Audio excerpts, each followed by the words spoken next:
is 4 p.m., and I would like to begin the November 16 City Council work session. Today we have a joint meeting with the Board of Supervisors as the first item on the agenda, and I would like them, if you can introduce yourself, please. Thanks. I'm Pat Hayden, Chair of the Johnson County Board of Supervisors. Roy Fan Porter, Vice Chair. Lisa Green Douglas, Board Member. Rod Sullivan. John Green. Welcome. The first item on the agenda, we are discussing the American Rescue Plan Act Fund. And I would like to turn it to our City Manager, Jeff Fruin, to start the discussion, please.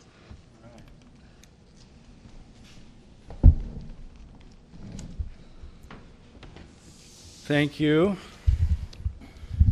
Welcome to the Board of Supervisors. We appreciate your time. I understand you had a long ARPA meeting yesterday, so you're right back at it again with us today. We really do appreciate that, and again, appreciate you coming here and meeting with us at our regular time in your busy schedules.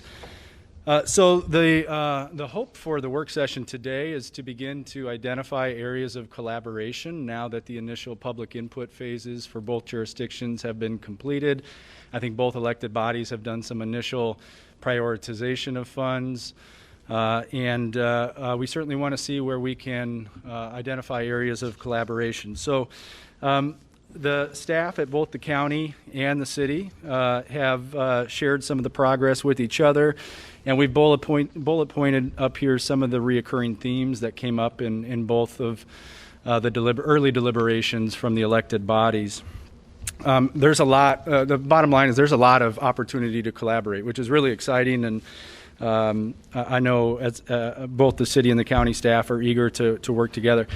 We could not work through all these issues in one meeting tonight, so what we've done is tried to identify some of the more urgent matters from our lens that we feel like we need to be moving into program implementation on. So for tonight, our suggestion is that we focus on those four issues up at the top of the screen there. That's the direct payments to eligible adults, eviction prevention, housing repair and relocation, and affordable housing.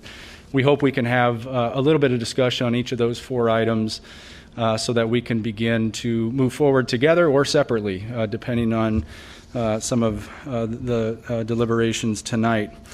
That said, this is your meeting. If you want to tackle different topics, you're certainly more than welcome to do that. We're, again, just trying to structure this so we can get as much done in the limited time that we have tonight. It probably goes without saying, but some of the benefits of collaboration, obviously, probably at the top is that it's simpler for whoever the recipients are. If we're working directly with households, organizations, to only have one entity to work with, one application process, one set of eligibility criteria, certainly can make things easier and expand access to programs. We can simplify the grant administration process and some of the overhead costs so that more money can be put into the actual programs themselves, and that goes, to stretching those dollars as far as we can. The more we can collaborate, the more programs we can get off the ground, and the further reach that we can have with these one-time ARPA funds. So again, this will be our areas of focus. What I would suggest to you is we tackle these one by one tonight. But again, if you all feel comfortable with a different format, this is your meeting and you're free to take it wherever you would like. So I thought we'd start with the direct payments to eligible adults. Both the City Council and the Johnson County Board of Supervisors have identified this as a priority use of ARPA funds.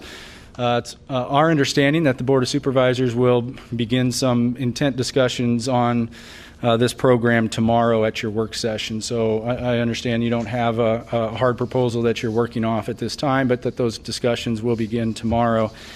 I think there's a few key questions that would be helpful in tonight's setting.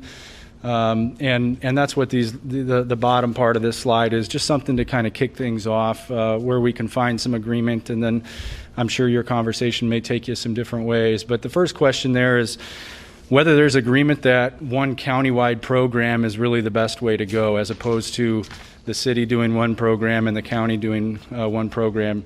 It seems pretty straightforward to me, again, just from the application standpoint and communication standpoint out to persons that may be eligible for a program like this.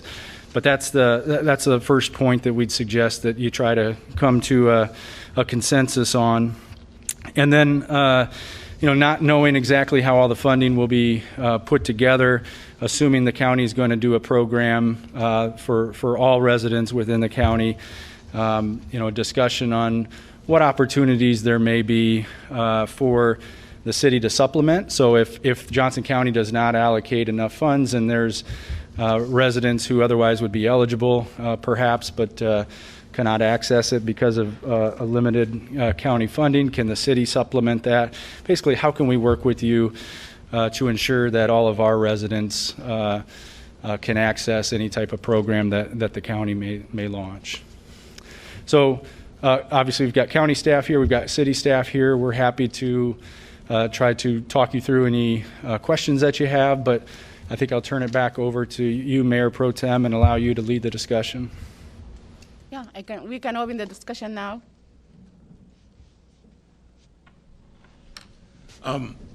Well, I can kick this off just as one supervisor. The county has been doing general assistance basically in some form or another since Johnson County became a county. And I think that an additional benefit that we would get from working together in that way is that our general assistance people are very knowledgeable about other programs that are out there as well. And so part of their work is certainly distributing direct payment, but some of their expertise is in referring people to other services in the community that might also benefit them. And so I think there's some real advantages to capitalizing on that and using the existing county general assistance staff.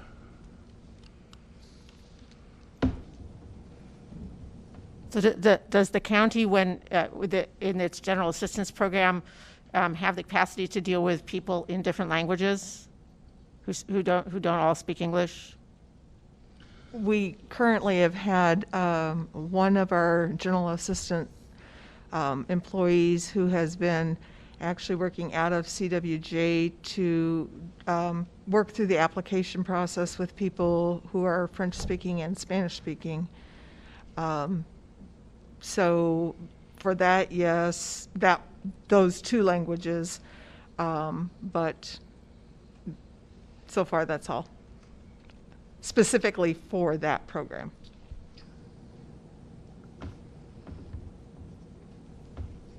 I was just wondering about eligibility criteria. I think the general assistance framework, the idea of having the staff that already are doing this kind of thing makes a lot of sense to me, and having a unified program, if we can agree on the parameters, makes a lot of sense to me. Is the county receptive to having different, dramatically simplified kind of application process compared to the existing general assistance, or is that something that's been discussed yet? I think we have simplified the application process. I think we did that in August, Okay. so that there would be more residents that would qualify for assistance. I think we're always open to have those discussions, but I think that you would be pleased at some of that simplification that's already happened. Okay. And I think you could probably do something concurrently, because there would be people that would be, based on what we've done anyway, I don't know about you folks, but there would be people that would be eligible based on need, and then there would be people that would be eligible based on other circumstances. And a person could, in theory, be eligible for either or both. And so... And that's talking about two different things. Two different things, General assistance, and then this direct payment Yeah. of Right. ARPA funds to eligible adults. We haven't defined as a board yet eligible adults. Okay. But it would be nice, I would think, for an individual to know that you only have to go one place to check your eligibility for both programs. for the direct payment, and what the other program?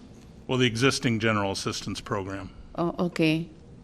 You mean they cannot be eligible for both? They could. No, they could be. It could. Yeah, But that way you don't have to go to one sure. person who could, essentially would be knowledgeable about both and could administer both. Right. I mean, so it sounds very much like almost the equivalent for governments, for what some of the nonprofits do with coordinated entry at this point. So you just get all your inputs in once and are able to apply for more than one. Do you know if there's any talk, or are you thinking at all about asking other municipalities to contribute to this as well? Of course, we haven't really talked money yet, but obviously Johnson County and Iowa City have the lion's share of the money, but there are funds elsewhere as well.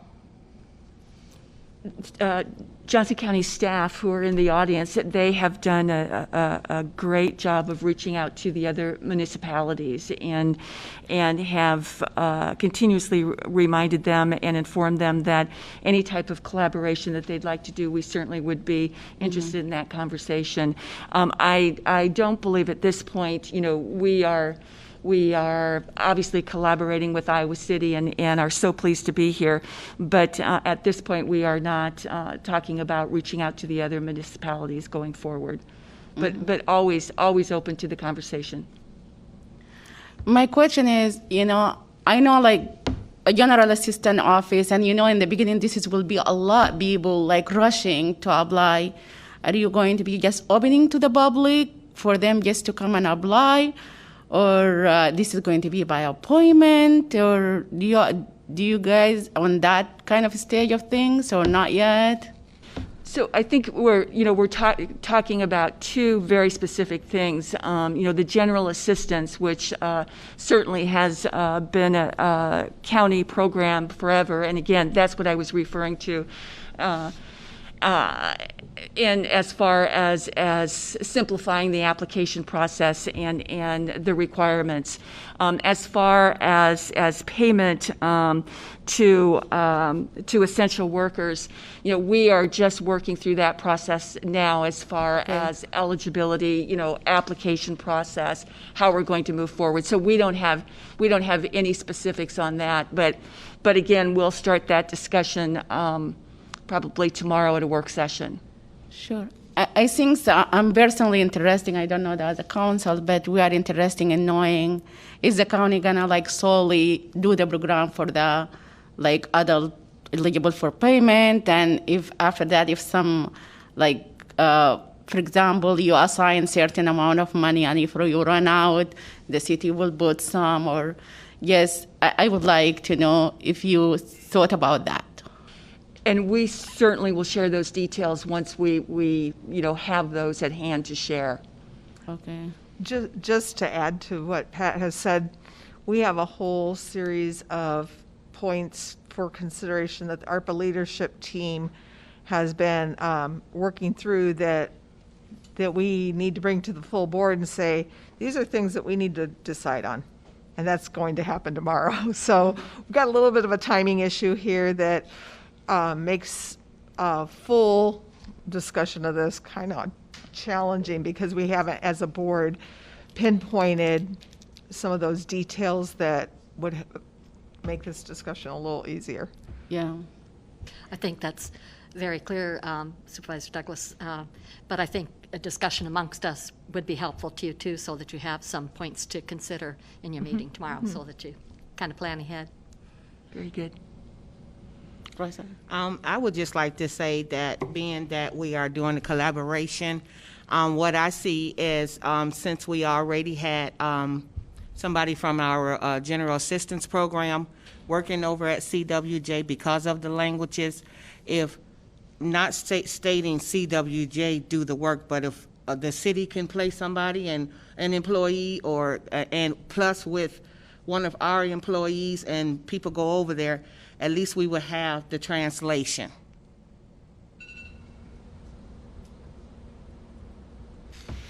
You have the Spanish, you will have the Sudanese, there will be various ethnicities for people to fill out the application, and the help would already be there. So that's just my suggestion. Yeah, I think if Iowa City, I mean, I know as a council, I think prioritize translation, and if that's something that the city can assist with, that makes a lot of sense. And maybe that's the kind of thing you're looking for from us, so we can, I don't know. But, and I don't know, counselors, if we want to, my sort of sense of this is we need to maybe decide for ourselves what we think eligible people might be, or at least talk about those parameters, and then the county's going to have their conversation tomorrow, but we may at least be able to help them see if we're on the same page or not. Oh, yeah. So I think I don't really know where to begin on that. I guess we're talking about adults, right, which was people 18 and older. We're talking about people who have not received certain assistance, or, I mean, can we kind of flesh that out? Maybe staff is better equipped to How would you do that. How would you verify that? I mean, I personally am a fan of the self-certification. I mean, I think what we saw last year with the program that was being administered at CWJ with the shelter house assistance, when we kind of were willing to take that step to say, if you are willing to say under oath that you meet these criteria and you are presumably a resident of the county is another requirement. And if we didn't agree on elements, right, if the city said, well, we want some different criteria, then we'd have to figure out how to administer that. Yeah, I don't know how other counselors feel. Well, we do know that there's going to be some issues with identification, so one of the things that Johnson County has done is the community ID, so that right there would be most definitely one of the main things that if they didn't have it, they had their community ID, we can identify them that way. But like you say, you have to be a resident of Johnson County. And you couldn't get no better than the community ID, so for Right. those who didn't have, Because they've already met. they didn't already certain went through that things. process, yeah.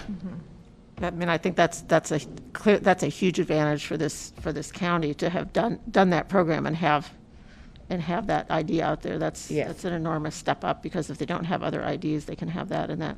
So. I also believe there is some people still, they don't have their community ID yet. And for example, yesterday at CWJ, 2 people came and they don't have their community ID, and I know that they live in Coralville. So if with the program where you hold it, like for example, as a general assistant, wherever you decide later, if we can have a mobile clinic for community ID, will be an advantage. I think the trust factor is going to have to be very important too on both sides, and on the persons that are applying, because from what I've heard, there's still that sort of fear factor that ICE is going to be right around the corner and grab them if they say that they're not a citizen, and also on the fact that we have to trust that they truly are residents of Johnson County and really do qualify. So I think that trust factor is going to be very important. And also, I think also working with a leader from those community will be really huge. If you can work with those, like the leader from the same community, from the community that are eligible, because those are people that we know, and those are the people who know the folks around the area. So, consider that too, like to identify some people to help you, like paid help, I mean, with your program, or our program too. I'd like to go back to what Pauline said, that trust factor, applicants trusting us that, if they claim that they aren't, that they are undocumented, that there won't be, someone waiting in the wings for them.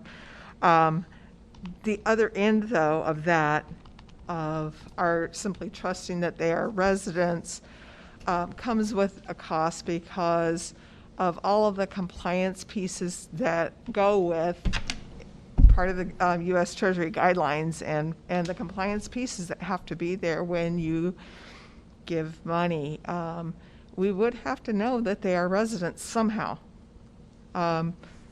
Just like with the community ID, they did in fact have to show something that, piece of mail or something that indicated residency.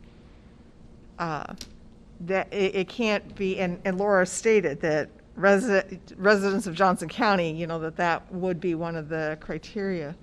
So I think that we have to move forward with that with an open heart, certainly, but also caution and protection of us as an entity, the two entities. I mean, I agree, but I think that also what Mayor Pro Tem said is if there was a way to link up like a mobile county ID station with this so that people who don't have them have the opportunity either to do it there or do it somewhere nearby or know exactly what they're going to need to go and get one so that they can come back and register for assistance, linking those two up could help us all, because then we'd end up with more people with an ID and they'd also be eligible for it.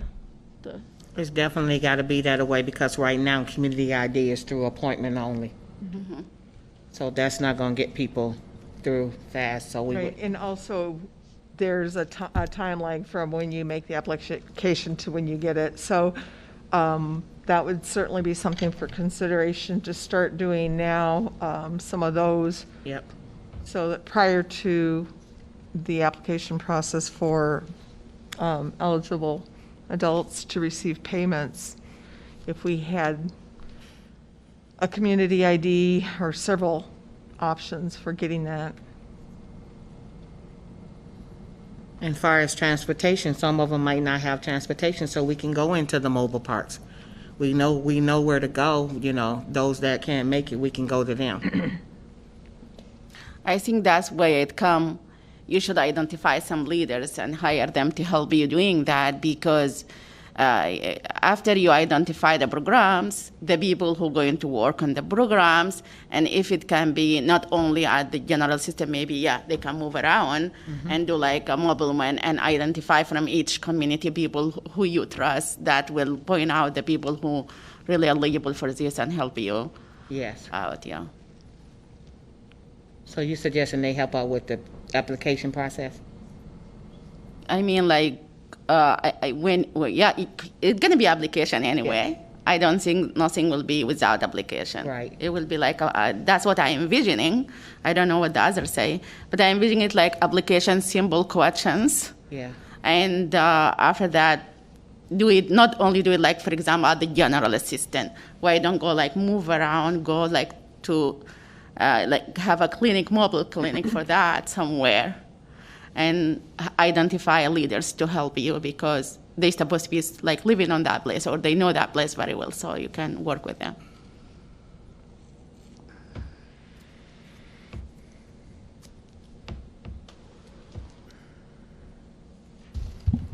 Okay, I certainly don't want to cut off any discussion, but just to summarize kind of what I'm hearing and give you an opportunity to correct me, it does seem that there's consensus that there should be one program. General assistance seems like the logical home. I think that's a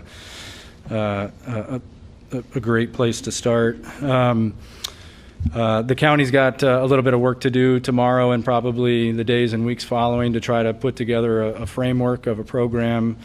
I think the city council will be anxious to kind of review that and offer some thoughts, and then the ball will kind of be in the city's court to determine if we want to do anything above and beyond whatever it is that the county may propose. But good discussions on the application criteria, proof of residency, age. There's some discussion about self-certification around the COVID impact and possibly other elements that may be required, mobile efforts, translation, all things that we made note of, and we'll continue to talk with the county staff about. So anything else before we move on from the direct payments? It's nice to start off with one where we know we can really work together on and have a good impact. Just from a regulatory standpoint, as far as the Treasury guidance, like Supervisor Green Douglas was talking about, do we have any reason to think that there would be certain criteria that could not be self-certified? I don't know that I'm prepared to answer that right now. I'll look at the county staff or any of the city staff. You want to?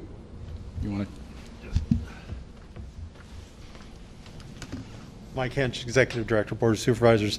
At least two criteria we have to take reasonable efforts to ensure it's correct would be the actual identity of the individual and their actual place of residence, that they are in fact a county residents. So there'd be at least two.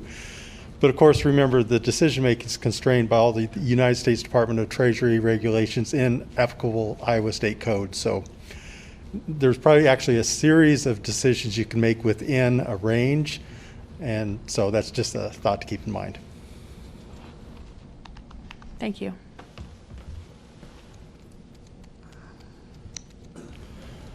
Anything else on the topic of direct payments? Okay, eviction prevention, and I'm going to hit the lights just so the screen's a little easier to start.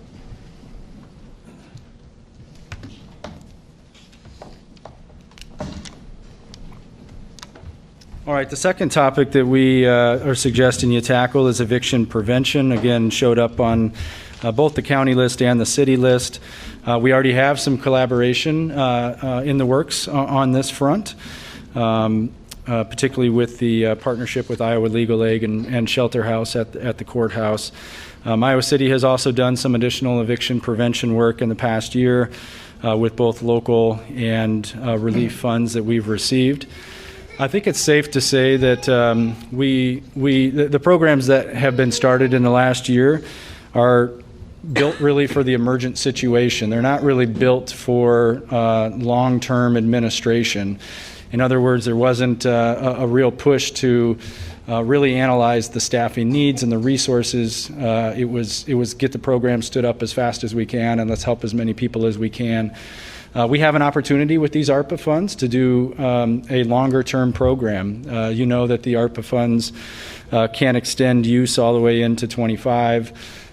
So if we're going to have long-term eviction prevention, or at least 2-3 years of eviction prevention, I think it's really smart that everybody just kind of takes stock of what's there right now.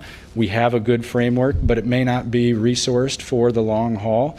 We may need to invest in some, again, additional staffing for those agencies that are carrying out those programs. Some additional outreach. You mentioned translation in your earlier discussion. That would certainly apply to this discussion as well. So what we wanted you to talk about tonight is your observations, your thoughts on the existing eviction prevention programs that we've stood up. If you're comfortable with the city and county staff working with those providers to really kind of bolster the program for a longer period of time. And if you're seeing any gaps in the service, if you're hearing things from your constituents that you'd like to see addressed in a proposal, we can certainly work on that with the various providers in the community. I'll turn it back over to you. Thank you, Janice. Okay, any start the discussion?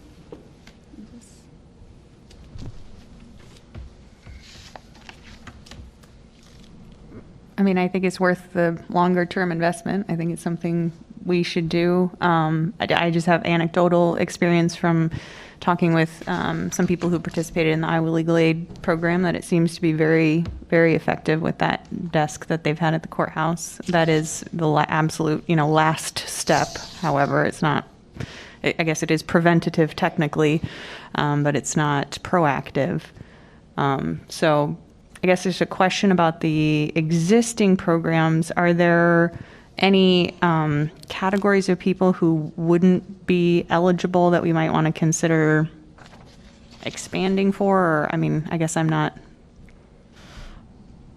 totally sure who we're serving. From the bit that I have heard, I would be concerned about, or I would want to look at figuring out how to expand it on the front end so that we make sure landlords are fully informed and figure out how to get the information in the hands of tenants before, in whatever languages they need before they get to this point.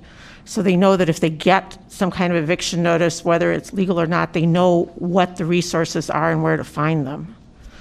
Because I think I have the sense that there's still a lot of people who don't really know what their rights are and don't know where to find out the information. Sure, certainly if they show up at the courthouse, there's going to be something there, but so many evictions and issues occur because people don't actually make it that far in terms of going to court. I know that the Affordable Homes Coalition and Sarah Barron, they've done a lot of work in this area, and I'd certainly like to know what they thought about how things have gone and what improvements could be made or not. But certainly somebody we should bring to the table, I think. I think from my experience with Sarah Barron on that, I know that the state was taking a long time for the people to do. I know that the application process is very difficult. And I know that taking times until, sometimes people receive evictions and while they are waiting for the state, they have to go to the Iowa Legal Aid or they have to go to the, shelter house so they can prevent that evictions. I just believe we need a quick program. We need a program that may be designed by the city and the county where they hire people specifically of just doing that. I'm really going to be from my experience, nothing against other programs, because as a program, the only thing other programs have a lot thing to do beside helping people with this. And I think now we have money, we can hire people specifically just to doing that, nothing else. And this should be maybe a county employee temporary and a city employee temporary, and we put a program. I don't know where you house it, I don't care, it's in the city, on the county, somewhere else, but people really to focus only on helping those people and expedite the process and not make it difficult. If they have all the criteria, if they met, all the eligibility criteria, okay, just fast doing it. Verify from the landlord, they behind, and after that do it. Because if we're going to do it the way that it's currently doing, that's not going to be working. We still have money. We have those money since last summer, and it's still sitting there. The process is really difficult. That's what I really want to say. So I think, Jeff, that kind of answers your question. Some of the comments Mayor Pro Tem said was, and I think you described as bolstering the program, and I think that's what it would need is a boost in staffing and outreach, as you said, and funds. Something that would help. I think the extra person would help maybe in the delay process and letting these people know ahead of time. I mean, obviously, most of them, I don't know the situations, but most of them are aware. I mean, they're probably already behind in their rent, and so they're anticipating it's going to happen. So it's not going to be overnight and they're evicted the next day. So hopefully we can avoid those kinds of situations. Yep. My understanding is there are actions that are happening or have to be happening in Des Moines right now as well, because Iowa is one of the bottom tier of states in terms of rolling out the funds to applicants. And I believe that by yesterday they had to submit some sort of report to the federal government that hopefully will result in them getting a streamlined process and not. Because what's at risk, because they're in the lower tier, what's at risk if they are not pushing the funds out at the rate they need to be, and they don't sign up for one of these programs, the state could lose funds to states that are actually doing a good job with it. I'm kind of confused there. We have until the end of, is it 2025 to spend them? Right, this is, I apologize. Are you talking about a program specific? I apologize, Supervisor Green Douglas. I'm referring to the funds. So we're talking about, putting some of the ARPA funds to help people navigate the system that exists to get money from the state. The state has funds that I think came from the CARES Act. I'm not sure where they originated, but they've been really slow to respond to all these applications. And so unless, at least my understanding of what I've read is that unless they really improve their process, they may actually lose some of those funds to states that have been much better at pushing at responding to applications. We're talking about CARES Act money here, then, not the state is CARES Act, our money to help people get it implemented would be ARPA funds. Yeah, well, we have time for the ARPA funds. Yeah. We don't have to get those out the door right now in fear that they're going to be scooped. I think the question is, oh, I'm sorry. No, go ahead. Did I interrupt?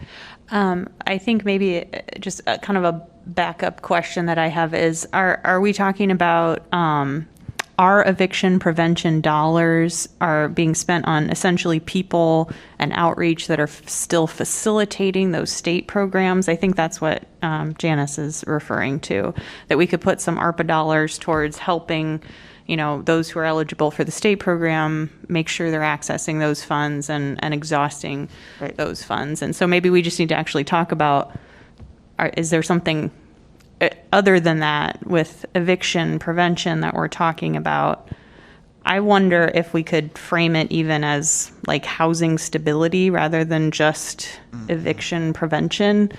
I mean, just as I'm sitting here thinking about it, eviction prevention feels so last ditch. It feels so, everything else is run out, and it doesn't address any kind of homeowner help. So I know that there is a time to spend this money until 2025, and I know that there is some money on the state that we're trying to ask to push people apply for it first. We don't know. I know that the state extend they said until December, and after that they extend it to next year because they still have money. But we have to think to this in both way. You mentioned that maybe fund somebody to help people maybe continue apply for IFA. That's one thing. But keep in mind, there is people who are not, they don't want to apply for IFA. They have a lot of fear that they don't want to put their information handed to IFA. So that means there is some emergency portion of this fund have to be spent now. For those people who are not eligible, not kind of illegal because now they open the eligibility for everyone, but some people, they just don't want to apply for IFA, so they don't want to risk their self. I think we can go on the same help people apply for IFA, in the same time allocate some fund for the people who are not eligible for IFA, or they don't want to, not eligible for IFA, or they don't want to apply because of certain situation.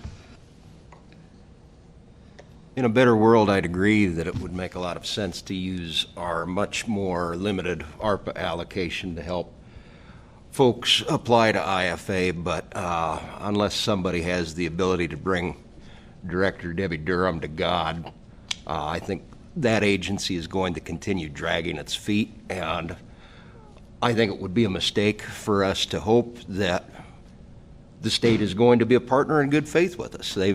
They've shown no interest in getting these dollars out the door. I agree that it would be wonderful if we could invest our money as a force multiplier, but I think realistically, we're going to have to look at ways that we can use these dollars ourselves between Iowa City and Johnson County. Do folks on council have an opinion about some sort of targeted outreach, particularly to Coralville and North Liberty, as far as this type of effort would go?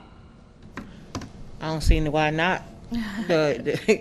They getting evictions in Coralville and North Liberty too. Yes. So those same people from Coralville and North Liberty are being helped. What did we give? 40,000, 50,000? We gave out 50,000 for the eviction, and so we have money allocated for what we have down here is expand the eviction diversion program. And so that's not IFA, that's not nobody having to go to IFA, that's people who have been evicted who need the help right now. Sure. So we have money allocated for that. So I'm just kind of thinking that an official request maybe from each entity yeah. would be a good way to make sure got on there in front of the right people. Because it certainly makes sense to me to officially ask. Mm-hmm. I think if you got an eviction, you don't need to go to IFA. No. Yeah. not for an eviction. If you got an eviction notice, this is just this program that's set up for that. Yeah, no, I'm talking about Corville and North Liberty. Oh, here. okay. Yeah. It's not in anybody's interest to have their people out on the street or risk going out into the street. Yep.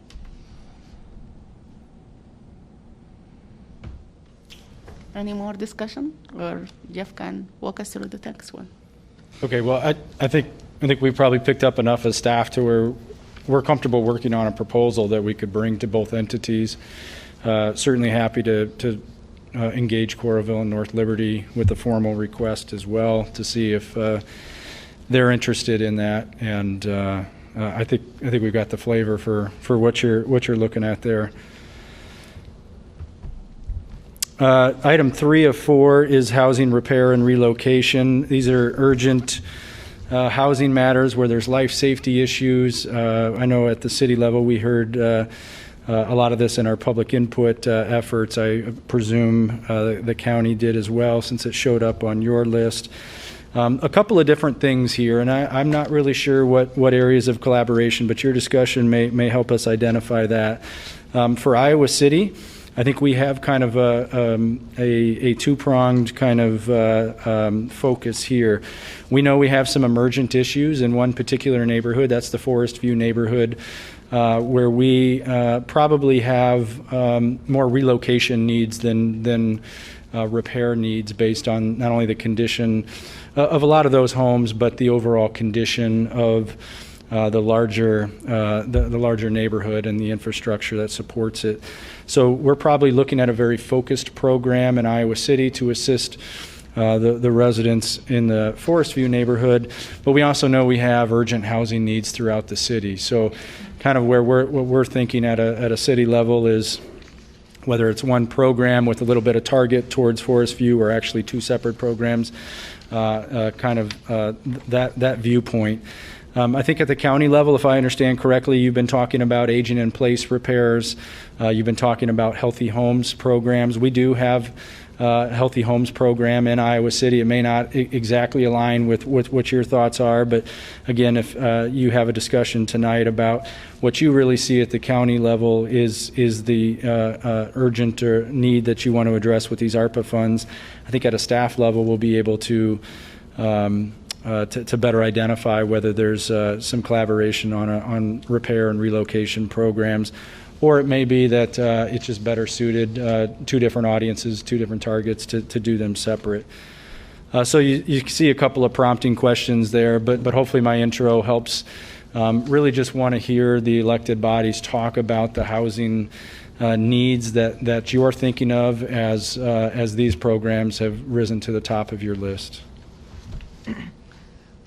You mentioned the healthy homes, and that was one of the items that we had identified as potential for collaboration, funding a home repair program that would include lead remediation and promote healthy homes and childhood environments. The other one that you mentioned, Jeff, about aging in place, was targeted more towards rural and aging residents, but doesn't mean that there couldn't be some collaboration as well there.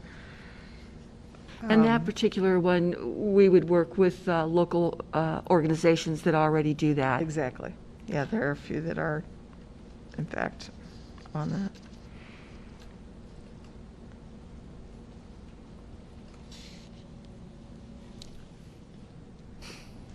Any discussion?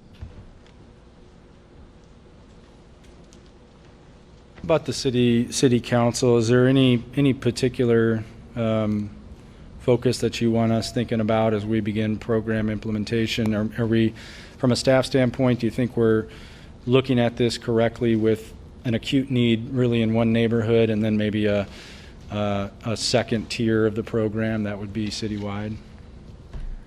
I would say yes.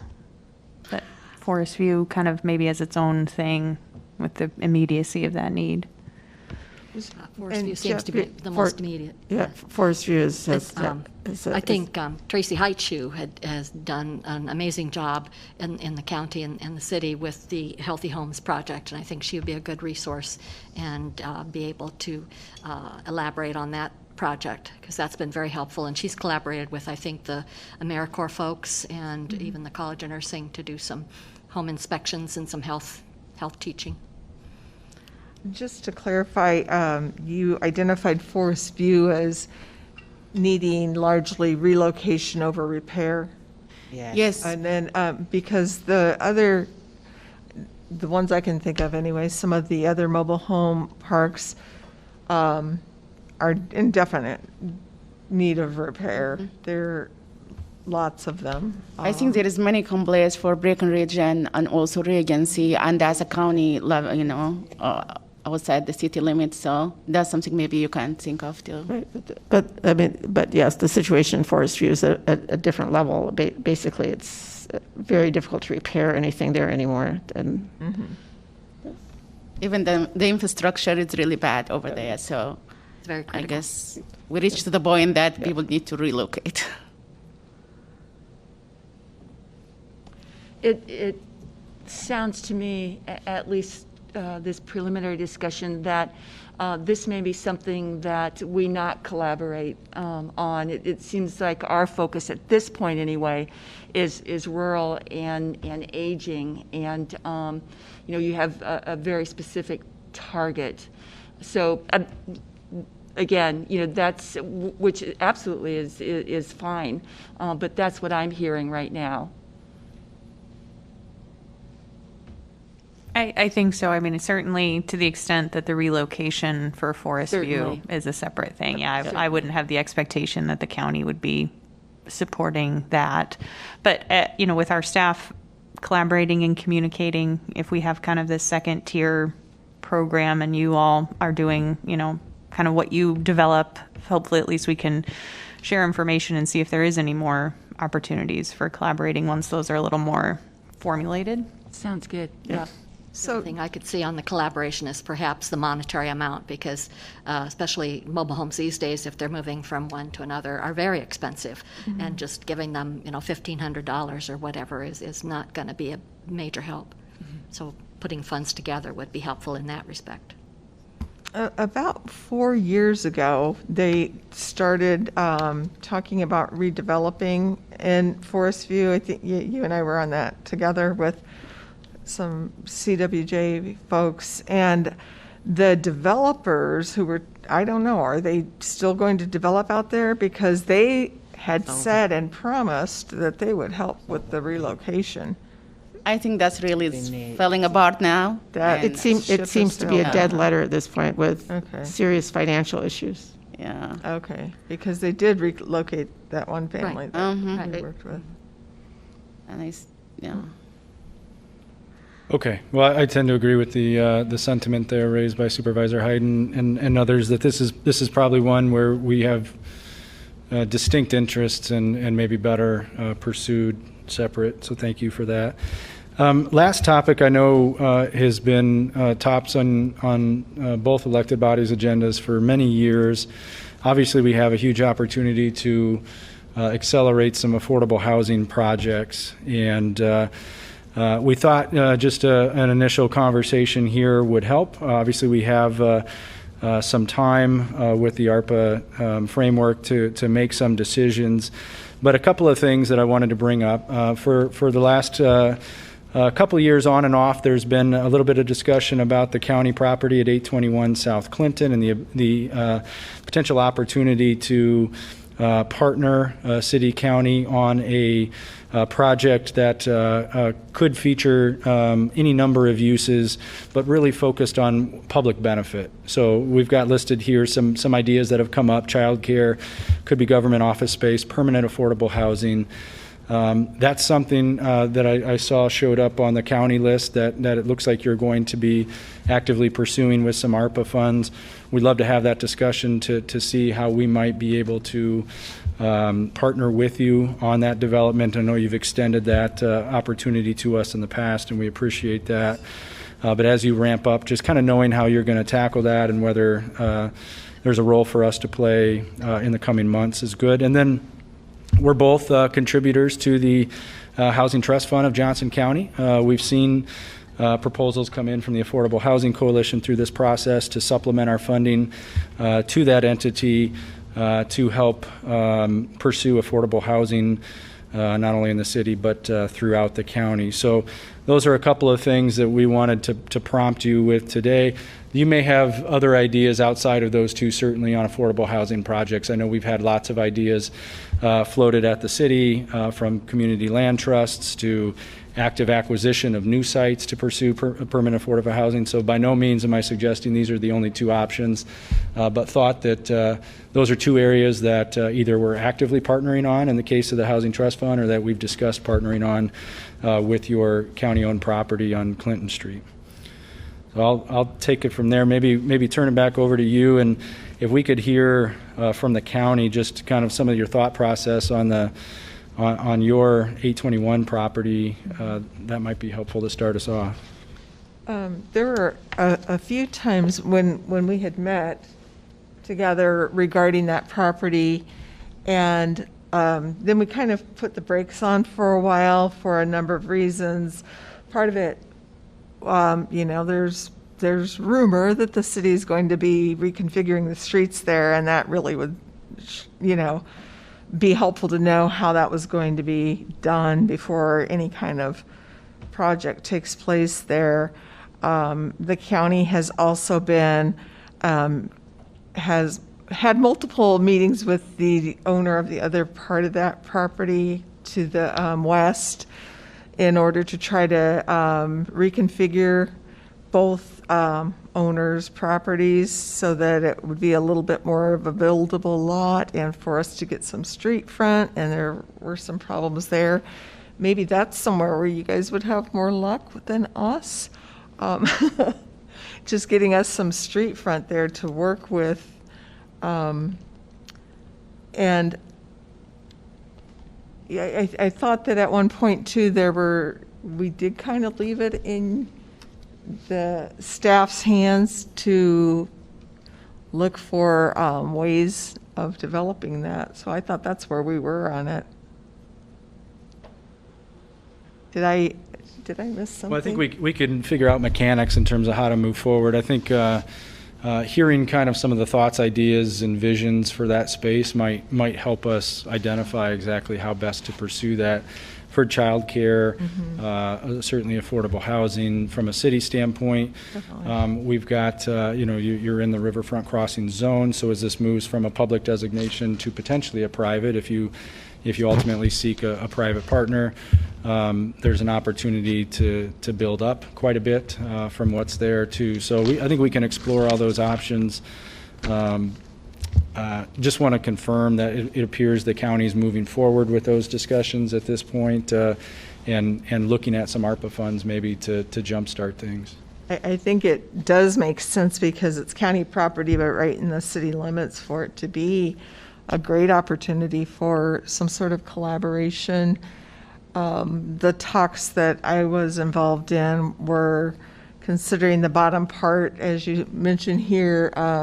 You have a couple of the things, but a child care facility would be an option, and then apartments upward. And the thing that we also need to remember is that while we can create some, quite a bit of affordable housing there too, people at the real tip top might be willing to pay a lot of money for that great view of the river.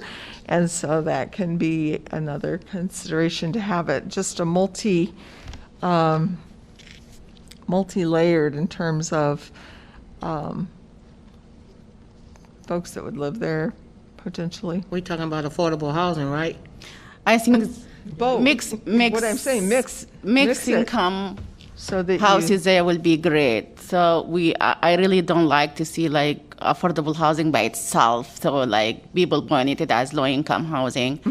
If we can have like multi incomes, like mixed income, will be great. Like some, I guess, market price, apartment and some affordable apartment. And, The yeah, something county's like that. been considering our campus footprint there recently, and we're going to engage in some renovations of the current area that we have. But there's really, that is pretty much the only available unbuilt space that's out of the floodplain. As you know from 2008, a lot of county stuff's in the floodplain. So we have to get this right. And I think we have to have an eye toward 50 to 100 years, because there's not really a plan B in the campus area. I mean, we would then be talking about probably, moving some sort of service farther away, and that's not ideal. So whatever we do here, I think we're going to have to think a little bigger than normal. We're going to have to think a little more long-term than maybe we always do, because it really is, we kind of have one shot to get it right. And I think, as my colleagues have stated, we're excited about the potential opportunity with Iowa City and what that will look like going forward. Frankly, I think it'd be a huge mistake to not be working with Iowa City on this. Absolutely. I don't know exactly how it looks, but I sure hope we're partners. Okay. Yeah, I would love to see mixed housing plus some childcare in there, but really truly affordable, basically in perpetuity, not the if Right, it's, not if the it's like ones that go owned by away. the city and county as opposed to like 10, 20, or 30 years. And there is, like Supervisor Sullivan, as you're referring to sort of your footprint. I have no idea what's going to happen with the big city Carton property, but there is this big chunk of property adjacent to all of that right now that's where nothing's happening. Open Heartland's over there Open now. Heartland's there. Yeah.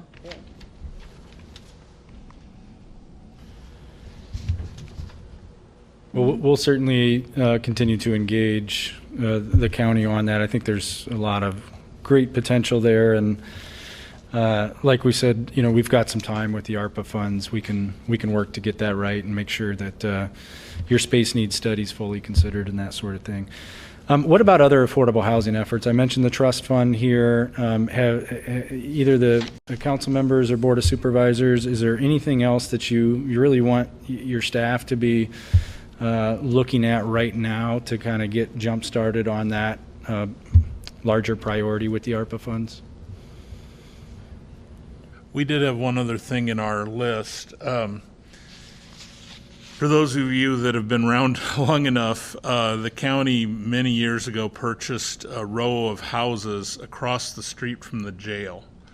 The thinking was that at some point there would be some kind of courthouse expansion and/or jail expansion, and that space might get used. Obviously, that has never happened.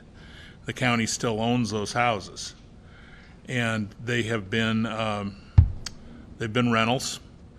To be completely honest, we haven't given them as much thought probably as we should over the last few years, and we just recently talked about taking a look at just how they're old houses. We need to take a look at their the efficacy they have going forward, but perhaps just putting them into some kind of making them affordable housing moving forward. I think the question is kind of twofold. It's what's the long-term picture for that property? And I think the answer is we have no idea.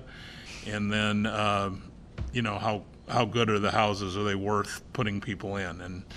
And I guess if the answer is yes, that's a really good short-term use of the houses. So we'd like to think about that. I don't know that the city has any role there except telling Stan Laverman to be really nice.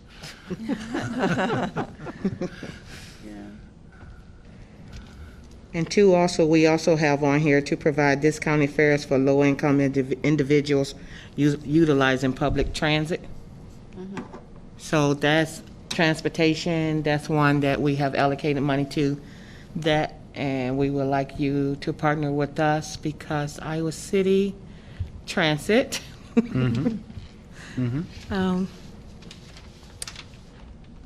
Yeah, that's certainly something that we could talk about. That came up in our council deliberations on ARPA as well. We had kind of tucked that under a workforce category, but it certainly applies to housing, overall housing costs, just cost of living. So very happy to engage with you on that. Thank you very much. The other day, two people told me, and they said that after they knew I'm in the city council, they said, why the city don't have bus for like the mobile homes? And when they identified the mobile home, that was outside the city limit. I don't know if that's something also in your radar. How can we just expand the transportations to cover like county places? I don't know that it comes into the ARPA discussion necessarily, but it certainly impacts that 821 South Clinton, which is the Crandick rail line is right there. And at the MPOGC meeting tomorrow, we're going to be talking again about the possibility of the Crandick passenger rail, at least North Liberty to Iowa City. So Is that Crandick there? I think that one is Crandick, yeah, right there. I didn't. Yeah. Mayor Pro Tem Salee raises a good point about the mobile home courts, because two of them that are just kind of on the outskirts of Iowa City, the two that are off of Scott Boulevard are actually county and not the city, and then of course the Lakeview or Lakeside out further on Riverside Drive is county. So there's three of those that aren't serviced by city transit currently. Right. But is there something, I think I agree with her, that maybe jointly with the county we could work out some sort of transit system to them. And just a comment from Councilor Bergeson and the discussion about Crandick Rail. We have allocated funds to investigate alternative transportation, particularly rail options in Johnson County. So at this point, we do have funds to work towards that. So excellent. Be very interested on how that transpires. Great.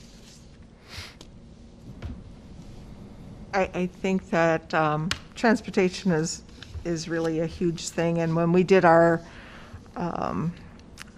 forum, I don't know what you want to call it, the status of poverty in Johnson County, childcare, affordable housing, and transportation spiraled through every aspect of it, and had more disproportionate impact on certain populations because of where they live, and they're living there because of, so it was just kind of like a catch-22, which came first.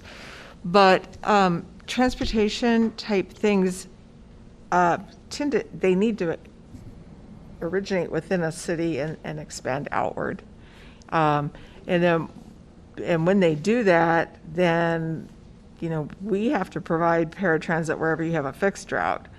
But currently, to address some of those places outside of city limits, we do have an on-demand seats type thing. It's not ideal. Certainly, what would be ideal is to have a fixed route that can, with expanded hours, to address people who work second shift, third shift, and that sort of thing, weekends. But I think that there's a lot of option for collaboration, but it has to start from within the city, because that's the way transportation is funded. Yeah, it's so tricky and multi-layered in terms of funding and such. But I think that there's a lot of willingness for people to say, yes, let's find ways that we can make that happen. I think definitely for example, Sunrise and Manor over there, it still is just Scott Boulevard, and it's still they're using the transportation that come by Scott Boulevard, just cross the street from them, they can just walk into. But the problem really will be for something like Regency or Breckenridge and those, the thing. And I really believe it's work of cooperation between the county and the city of doing something like that, so we can include those folks.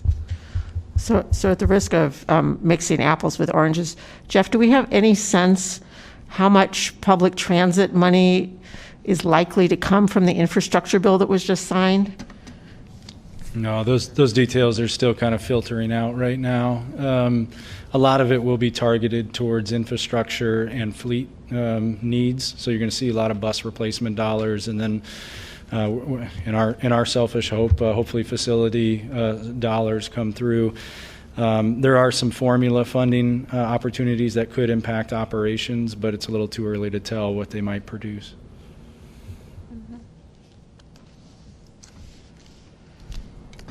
Okay, well, I think that's a. Can I ask a question? Yeah, you bet. I don't know if, I don't think the county's ever done any kind of study. Has anybody at the city ever done any kind of study of some of these places just on the outskirts of the city, like a Breckenridge? Has anybody ever tried to gauge the interest in bus service? I don't think we have. But that might be a first step, is for us to try to figure out just what kind of interest there is. And I don't know if since you folks have done, you know how fixed route works, maybe if you have surveys that we could take and modify, that would be helpful. We could try to gauge that interest.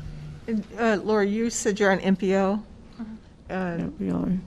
I am. And you are. And I am. Because didn't they recently do a huge transportation study? Well, Iowa City, Coralville, and Canvas all together, those three transit operators did. Right. But I don't think we went outside of those municipal areas. No, and I think it would be, I think it's worthwhile. What they asked and how far out they asked it would help us to know where to start and how to make it articulate one with the other. I think we learned enough through that study and just through our operations to know if you're looking at going out to serve like a Regency, it's going to be extremely cost inefficient to do so on a fixed route basis. You're probably going to want an on-demand type of service to be able to do that. We have routes that run all the way through Iowa City without having to cross kind of the rural cross-section that are pretty, I don't say inefficient, but pretty costly to run just because of lack of ridership. So I think you're going to see more focus on that demand responsive model, especially if you're just targeting a specific neighborhood. I think it'll be better from a customer service standpoint. I think it'd be better from a cost standpoint too. But we can certainly give you some data to help back that thought up. Well, and the on-demand service through seats does exist currently. And Jeff, are we still, I feel like the council is going to be getting some additional, like more defined information about some of those on-demand options for like our late night and expanded service. So we're on phase 3 of our transit study implementation. Phase 1 was kind of fare adjustment and alignment. 2 was the route realignment. 3 is Sunday service, which we will launch in early 2021. I've got my years mixed up. What year is it now? 21 and 22. Geez, been a couple of years. And then the 4th phase is that on-demand service. So as we look at on-demand, for us, it was focused on late nights, overnights, kind of third shift workers, underserved neighborhoods with our current transit system. Perhaps there's some ways to extend that on-demand service out to rural county housing developments. Well, I just wanted to throw out there, this is the very last one for me. You have community violence intervention, and we also has put some money over to hire a community violence prevention coordinator to design and implement evidence-based approaches to reducing violence. So. Right. Yeah, these are this last slide, if you didn't catch me flip it, is just some other areas that we've either seen on both lists or perhaps that came up on a city list or a county list that we thought there'd be some other areas. So I appreciate that, knowing that there's an interest there. If you want to discuss these tonight, you can. We didn't really anticipate getting into any of these. It's just an acknowledgement that we have a grant in front of us that we have a few years to put to use. And hopefully there'll be a lot more opportunities to collaborate than just the 3 or 4 that we talked about tonight. Is there anything else from any of the elected officials that you wanted to cover tonight while you're here? We don't get together too often. I don't know, did we really give you much feedback on the affordable housing part? I guess I just want to say out loud, I am in favor of injecting something, with the Housing Trust Fund. I think they have a really good track record of using and leveraging those dollars and being able to do a lot more than we could on, if we were doing that direct spend. So I just want to say that's where I am on that. If I could just offer, I think one benefit of that now, and I think I know you're going to see this at the city level. I won't go so far as to say at the county level because I don't know. There's only so much in terms of programs that we can stand up so quickly. So if we can identify those trusted partners in the community and allow them to get to work to put some of this money to use, that to me that's a huge benefit. Because if we have to wait till we do these first 3 programs and then we're going to get to this list, it will take a while to get these dollars out the door. We are going to need partners to help implement. So it's a question of whether you're comfortable making that decision this early on in kind of the granting process. But both the county and the city have been funding the trust fund for years now. I know I've been very impressed with how they've been able to put those dollars to work, and I personally would be very comfortable giving them an initial allocation of ARPA dollars and allowing them and their board and their network to really explore how best to put that to use. It doesn't have to be a huge chunk of dollars right off the bat, right? I mean, you can always supplement that a year down the road, 2 years down the road with additional funds if you saw fit. But to me, that's a really good opportunity to put some money out in the community and get another entity putting it to work faster than we could at a city staff level. Well, they certainly have the experience. The county does, we've been giving, since I've been on the board at least, and I think that was the first year, around $640,000 annually through our regular budgeting process to the Housing Trust Fund. I feel like that's a substantial amount. And given the requests and need for these ARPA dollars, and I'm not saying this isn't a valid need, but we're doing a substantial amount within that organization already, I think. Okay.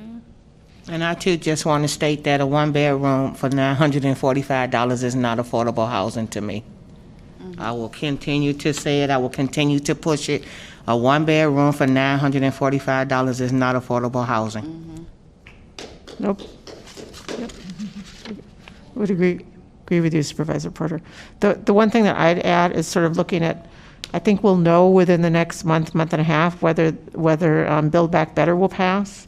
And with respect to, in particular, with respect to preschool, pre-K for 3 and 4-year-olds, as well as huge investments in childcare. So, I mean, I think within about the next 6 weeks, we're going to know if funds are going to come our way for that, separate from this.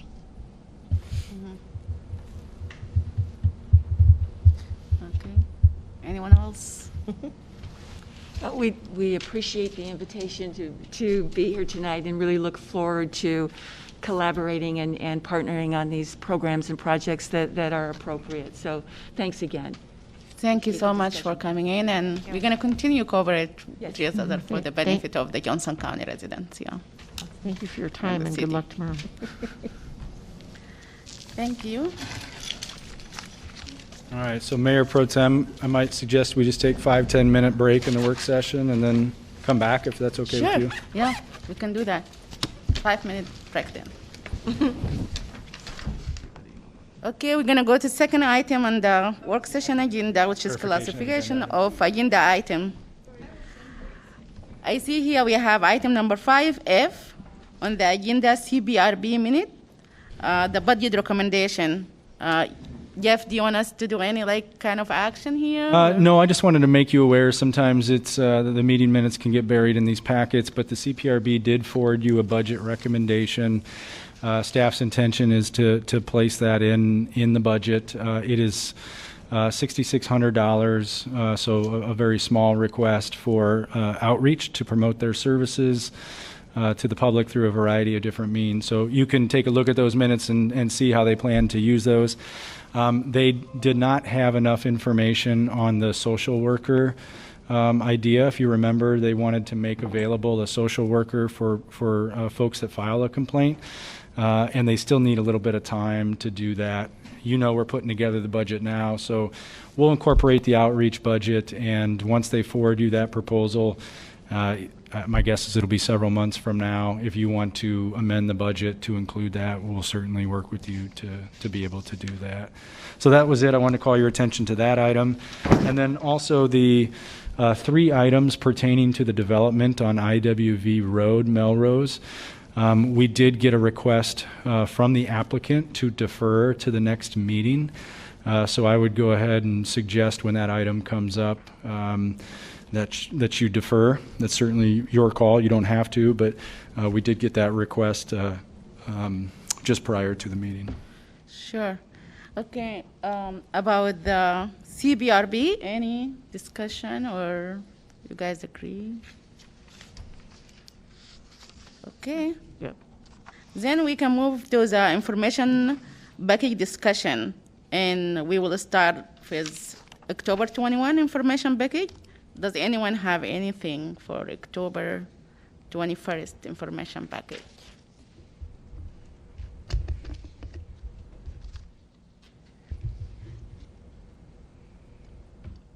Okay, no one. October 28th.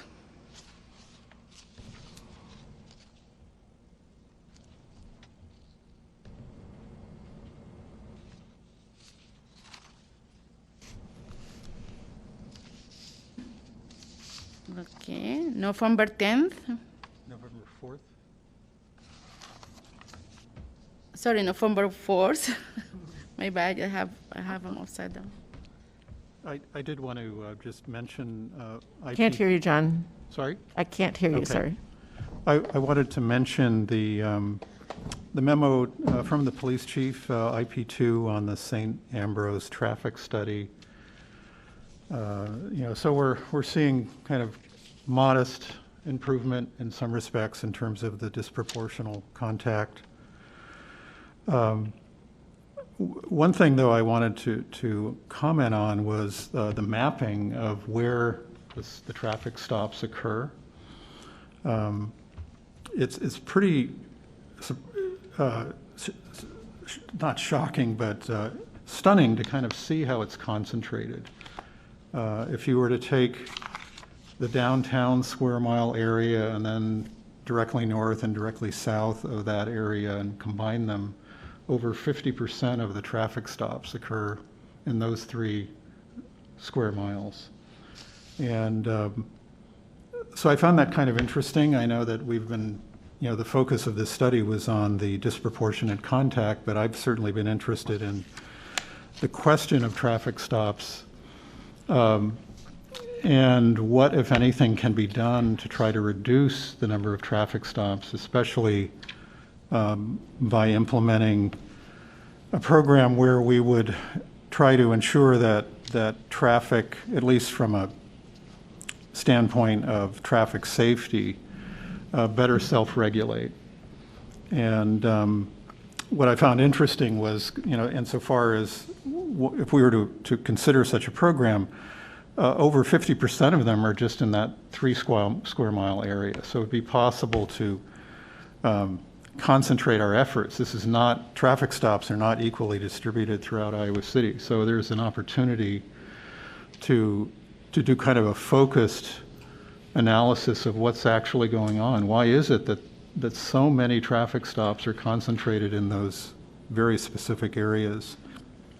So that to me was a takeaway, aside from the question of how are we doing in terms of disproportionality, that I wanted to mention. I think I can give you a short answer to that, and we can certainly elaborate it down the road if you want. And if the chief has anything to add, he can come up and do so. We're a very focused department on OWIs. We have a large alcohol culture downtown, And we do 400 to 500 OWI charges per year on average.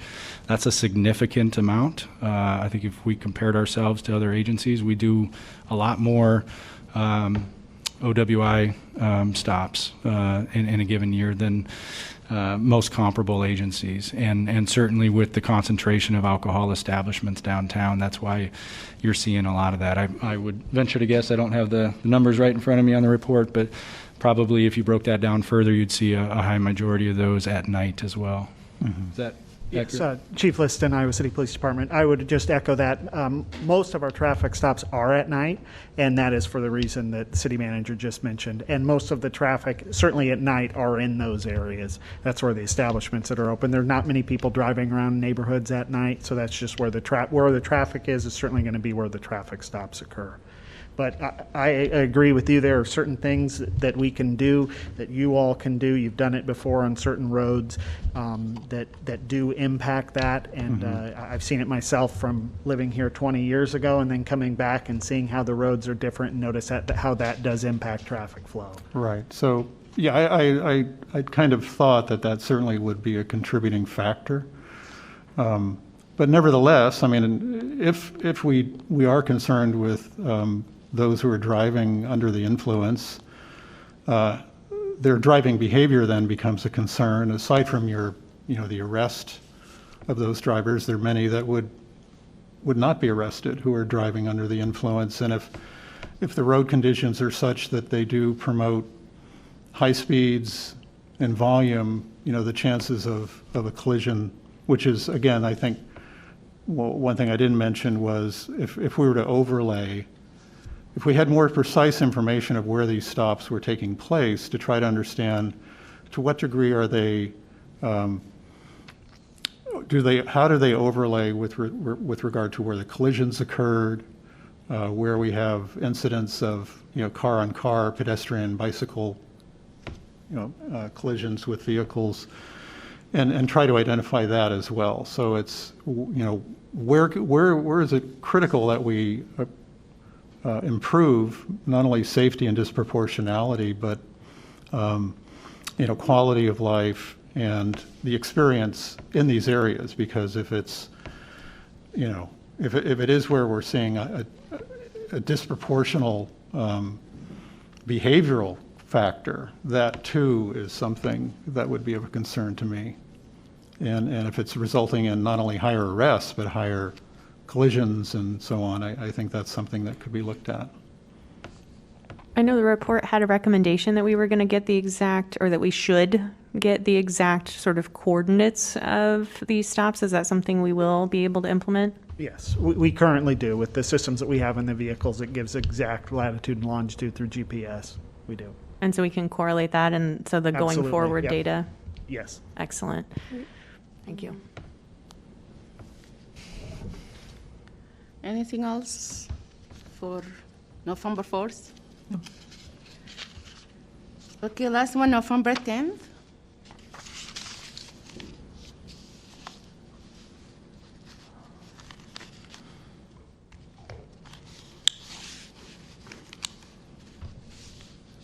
Okay. Last item, the council update and assigned board and commissions. Anyone can start. Maybe you can start with Kenneth. Yeah, I just wanted to, it's not specifically assigned board, although it might sort of loosely be associated with the CPRB. I wanted to make just basically a comment with respect to the process involved in the arrest that took place at City Hall about a week and a half ago. And what I'm focused on here is community building and judgment, and what constitutes public safety. Because to me, when faced with a similar situation, I would like law enforcement to look at a non-emergency situation through the dual lens of community building and public safety. So, for example, is this person a flight risk?